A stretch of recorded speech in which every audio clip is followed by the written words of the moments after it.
Sulong 1 LGC. Buwan naman ang good news para sa taong ito, ang karangalang naiuwi ng Mitsubishi Car World Team sa 23rd Mitsubishi Skills Olympics na ginanap nitong January 11 sa Santa Rosa, Laguna. Matagumpay na nakuha ng team ang overall champion laban sa 26 dealerships sa bansa na lumuhok sa patimpalak. Mula sa 6 na kategorya, 4 ang nilahukan ng grupo. At sa lahat ng ito ay nagkamit sila ng karangalan. Nakuha ni Alan Santiago ng Car World San Fernando ang kampyonato para sa warranty processor category. Habang back-to-back champion naman sa service advisor category si Raymond Rivera ng Car World Marilao. First runner-up rin para sa Sales Executive category si Sandro Asper mula sa Car World Bataan at second runner-up naman sa Service Technician category si Bautista Rivera ng Car World Marilao. Pinagandaan po talaga namin to. Ilang buwan din po kami nagtitraining dito sa training center, and then tulong din po ng ating HRMD team, technical training. Malaking tulong po yun ibigay po nila. Pinagbutihan lang po namin ng ang pagta-training at syempre hindi po namin nakalimutan magdasal. Umaga ng Lunes, January 20, pinarangalan ng Laos Group of Companies ang mga nagwaging Skills Olympians sa Mitsubishi Car World Training Center.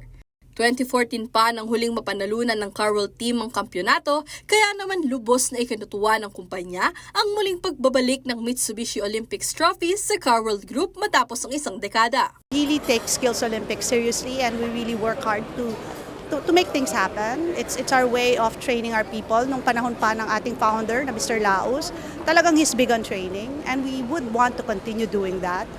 Ayon naman sa presidente ng Laos Group of Companies si Paul Laos, ang pagkapanalong ito ay isang patunay sa dedikasyon ng LGC sa paghatid ng world-class at top-quality service sa kanilang mga kliyente. Importante ito dahil gusto nating i-highlight yung mga skills ng mga tao natin, no? It only shows on how much the Laos Group, particularly Car World, invest in training of their people.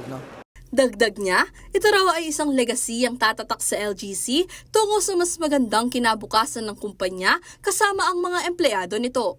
Hiling naman ng chairman at CEO ng LGC na si Seth Laos Velasco na maging motibasyon sana ang karangalang ito para sa susunod pang henerasyon, lalo na sa nalalapit na 50th anniversary ng organisasyon. Ito na yung step forward.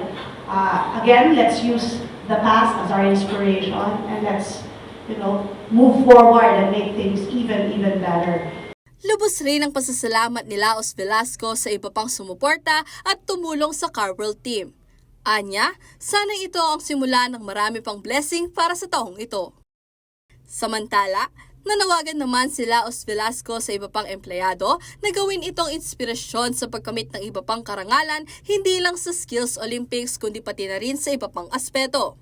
Ashley Punzalan, CLTV 36 News.